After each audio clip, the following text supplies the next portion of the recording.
Ratio between 75 grams to 4 kg. So the ratio between 75 grams to 4 kg. నేను ఎందుకు ఇన్నిసార్లు చెప్తున్నానంటే ఇవి గ్రామ్స్లో ఉన్నాయి, కేజెస్లో ఉన్నాయి. సో గ్రామ్స్లో ఉన్న వాటిని కేజెస్లో కూడా మార్చుకోవాలి, కేజెస్లో ఉన్న వాటిని గ్రామ్స్లో కూడా మార్చుకోవాలి. మనం రేషియో చేయాలంటే యూనిట్ సేమ్ ఉండాలి. ఓకేనా? 75 grams to 4 kg. సో నేను కేజెస్ని గ్రామ్స్లో కన్వర్ట్ చేసుకుంటానమ్మా.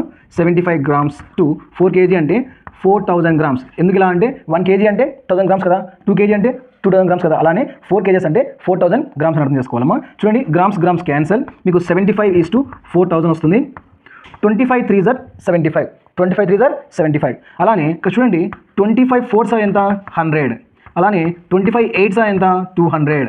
అలానే 25 12s are ఎంత అంటే 300. అలానే 25 16s are ఎంత అంటే 400 అమ్మా. అలానే చూడండి, 25 3s are 75, 25 16s are 400 and 25 160s are 4000 అమ్మా. సో ఫైనల్గా ఆన్సర్ ఏంటి? 3:160 అమ్మా. 3:160 ఇది మన ఆన్సర్. Thank you.